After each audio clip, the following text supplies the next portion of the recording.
What led you to the point of bankruptcy? I lost everything, including my mom's house. I was on the path to losing everything, and instead, I'm here today because I learned the light, the love, and the lessons from losing over $100 million in a trajectory of changing the world. I had a $40 million line of credit. F you, Mr. Meltzer. You just took $39 million of your line. Did you know this? No.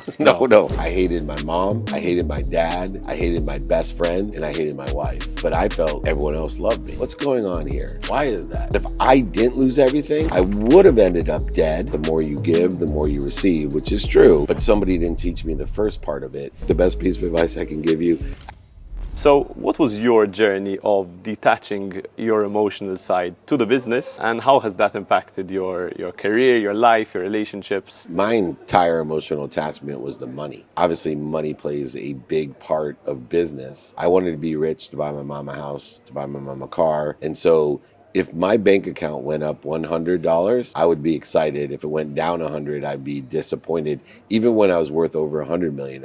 My relationship with money was I identified with how much money I made. Exactly. So businesses that I had were the vehicles to making the money, but the money itself is what I identified with. So when the business went down, my money went down.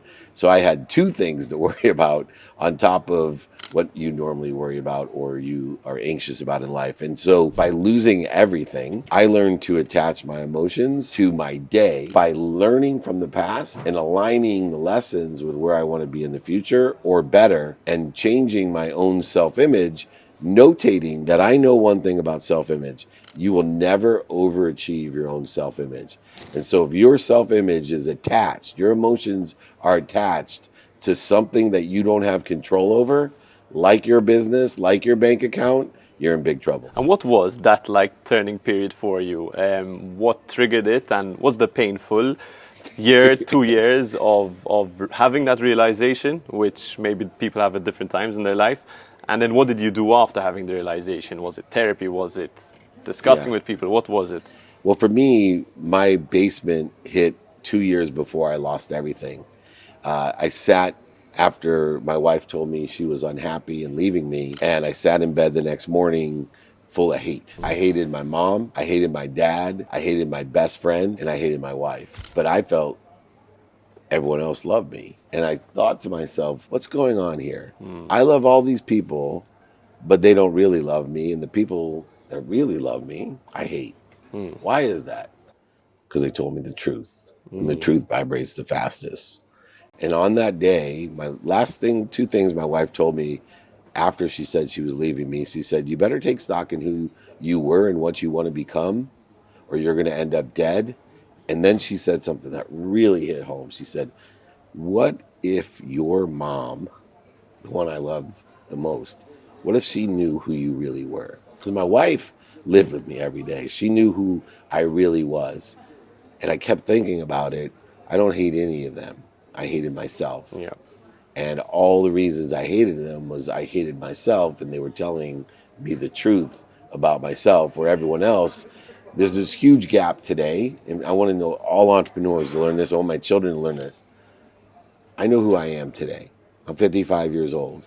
When I was 35, I didn't. I was in this energy crisis between, I knew who I was back then, but all my attention was on what I wanted people to think I was. Yes.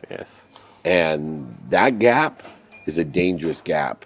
And it was 2 years of reconstructing my life and my values to get to a point when I finally lost everything. I was on that road. My mom knew it, my dad knew it, my best friend knew it, and my wife knew it. I was on the path to losing everything. I just didn't know it because I was lying to myself. And when it finally happened, I actually was more prepared. I had been elevated and empowered far beyond where I was at my basement. Even though I still had everything, the real low was when my wife was going to leave me. Thank goodness she didn't. Been married 26 years, have 4 kids, added a son since then, which was wonderful. But I want to make sure entrepreneurs know that it is about I am, and the light, the love, and the lessons that we learn, and being honest and illuminate. Here's the irony, Zach. If you would have met me when I was 35, worth over $100 million, we wouldn't be sitting here. you wouldn't want to learn anything from me. Interesting. I had all the money, but nobody ever asked me for any advice. Well, you know what they would ask me for? My money. Exactly. Now I have more money than ever. I help more people than ever, and I definitely have more fun. Look out the window. But more people ask me for help than most people on earth, entrepreneurs at least. Cool. My next question is another thing you really say, which is kind of your mission, I think, which is the consistent pursuit of your potential. So I remember hearing that a few years ago, and I really like the longevity of that, the long-term thinking of that. So for someone who never heard that, what does that mean? Yeah. And how does it manifest in your day-to-day? Well, it is my mission to empower over 1 billion people to be happy. My definition of happy are people who make a lot of money, help a lot of people, and have a lot of fun, because I've never met anyone that makes a lot of money to help a lot of people and has fun doing it. So I came up, okay, how am I going to do this? I'm going to teach people like you, Zach, to enjoy the consistent, everyday, persistent, without quit pursuit of your potential. Not what other people think, not what's missing, not what you don't have, but what you want in a trajectory of where you want to be or better, by giving meaning to the failures, mistakes, and setbacks, the struggles, the successes, the defining moments, the historical relevances are all aligned in my life to where I want to be or better, which is to empower over 1 billion people to create abundance, to live in the world of more than enough. And so that definition of happiness, enjoying, finding the light, the love, and the lessons, doing, saying, thinking, feeling, believing, every day in a trajectory of where you want to be by learning from the past, not punishing yourself with the past, promoting and protecting yourself. And believe it or not, even reconciled within the definition of happiness and success for me, enjoying the consistent, persistent pursuit of your potential is faith. And the reason it is, and we talked about it, attaching your emotions to outcomes. This is how I see it. See, good behavior creates good progress, but we're not capable of seeing good progress. Bad behavior creates bad progress, but we're not capable of seeing progress. On the long run, good behavior creates good outcomes, but even to make it more complex, when good outcomes happen, like losing everything. I lost everything, including my mom's house. I told you, only reason I want to be rich is buy my house. I had to tell her she had to move because I forgot to take my name off of the title. But I have this faith and understanding. Number one, I have faith that I should have good behavior because eventually all the outcomes are better will happen in my life. If I have bad behavior, I'm going and accelerating in the wrong trajectory. It aggregates, compounds exponentially, and accelerates the outcomes. But here's the interesting thing. Outcomes, we still aren't, even if it takes 20 years. If it took me 20 years to go bankrupt, which it almost did, I didn't know or understand the outcomes. So with faith, even a bankruptcy, losing your mom's house is protecting and promoting you. Why? Because I will tell you now, 15 years later, that if I didn't lose everything, I would have ended up dead and definitely divorced, which are two of the greatest tragedies that I could have had in my life, in my mission. Yeah. And instead, I'm here today because I learned the light, the love, and the lessons from losing over $100 million in a trajectory of changing the world. Did you know this? Oh, no. So that's my question. When that happens, because you know, when you see it on paper, it looks good. But I've experienced it when something goes wrong. You feel like everything's crumbling. You feel very blindsided by emotions. So what's your advice to someone who understands these things, which maybe this is me, I understand the theory of it. Me too. But putting it into practice when something hits the fan is just a different story. So it's funny that Einstein has such a tie to Malta. It's true. He does, and look it up if you don't believe me. Because I started to study Einstein in his theory of relativity and time. And what I realized was that all emotions cannot be quantified because logic and emotions are disparate from each other. They're not the same. You can't out-logic emotions. If you're upset, you can't say, let it go. Yeah. That doesn't help you. Yeah. Or if someone else is... That's what everyone tries to do, right? Right. If someone's depressed and you say, oh, look at the glass is half full. Yeah. F you, half full. I'm going to kill myself. Yeah. So here's what I realized about time. I can use it as a quantitative measurement. This is what Einstein taught.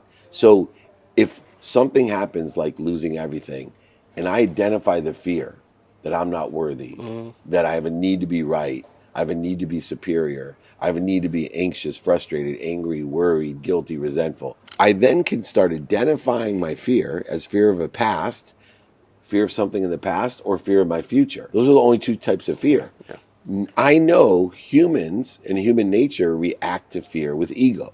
It's like breathing.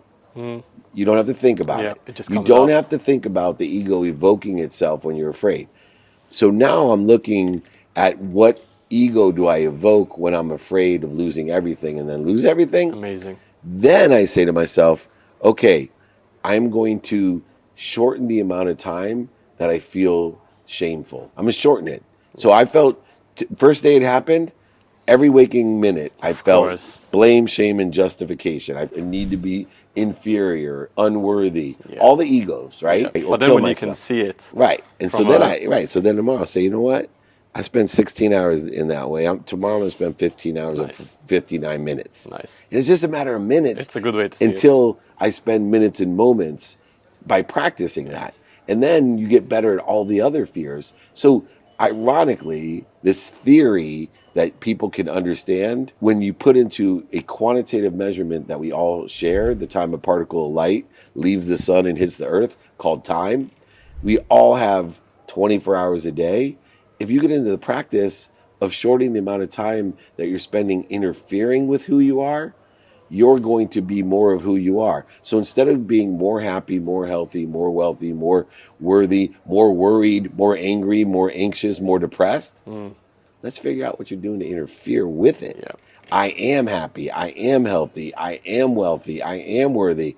Every day, I'm just identifying what I'm doing to interfere with it, combined with my faith that there's an omniscient, all-powerful, all-knowing source, an abundant, infinite, more than enough world for more than enough of everything for everyone. I just interfere with it. And I teach young entrepreneurs like you, old entrepreneurs like me, to stop interfering with their potential. How? By enjoying the consistent everyday, persistent without quit pursuit of their potential. Love it, honestly. And what led you to the point of bankruptcy in the context of insecurities? So we know insecurities drive most of our decisions, so does our ego. Looking at your childhood and looking back at your early days, what were the things that molded you in a way that led that to happen? And then you obviously made a U-turn, but what were those early moments, if you can define them? I can, very clearly. So number one, I thought money would buy me love and happiness because the only time I wasn't loved or happy was when I was short on money. Okay.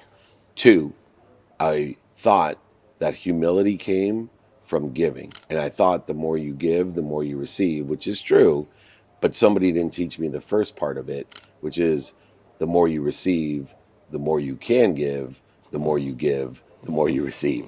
Small detail, important. Small detail, but very few people talk about that detail, which is one of my mottos. Make a lot of money to help a lot. It's not help a lot of people to make a lot of money. Yeah. It doesn't work that way. It's make a lot of money, help a lot of people, have a lot of fun. The more money you make, the more people you help, the more money will come back to you. Yep. But they forget that first part. Yep. And so that nuance led me to this idea of humility. Humility was something that had to be learned. You talked about this before. So there's the radical humility of knowing I don't know what I don't know. The more I know, the more I learn there's more to know. Yep. Exactly. And that's another nuance that people say, oh, the more I know, the more you know more. But by knowing more, there's more to know. Exactly. Because, if you learn to love what you do, it tells you all its secrets. Well, you don't learn to love what you do without knowing what you're doing by doing it consistently and persistently. So for me, understanding humility, the ignorant humility of I don't know, but then came the arrogant humility. I know I don't know what I don't know, but I'm afraid to ask for help. And I'm afraid to let other people know that I don't know, even though they know I don't know. Mm-hmm. Right? Very true. That's true. And so what happens within the context is two things that I learned. I didn't ask for help. And so even though I had $100 million, I had a $40 million line of credit. And that got changed to a $1 million line of credit because I didn't know what I don't know. I didn't ask anyone for help. I didn't know that banks could do that. I didn't know banks could go under. And when you are extremely successful with extremely successful projects, which I had, your life becomes very difficult when you're running a $40 million line and it gets narrowed down to a $1 million line and they can call money on you, and the person that you were at the bank with for 10 years isn't there anymore, so he doesn't have to talk to you. Yep. Your personal bank, your personal relationship. Of course not. Number one young millionaire, Dave Meltzer, sucking in my ego every time I walked in. Oh, one champagne, Mr. Meltzer. Come into the private. Everyone's in line over there, Mr. Meltzer. Yeah, F you, Mr. True. Meltzer. We just true. took $39 million of your line. Now go ahead and feed those successful businesses the way you need to. Yeah. And you're in a lawsuit. Impossible. So you need extra cash. So here's the interesting lesson beyond the best advice I can give everyone. 18, 28, 38, 40. I'll be giving you this lesson 20 years from now when I'm still in Malta visiting you and you own that palace over there. Nice. I'll be saying, Zach, the best piece of advice I can give you, ask for help. Thank you so much, Dave. Pleasure. Thank you. Thank you for having me as your first. Honored. Thank you.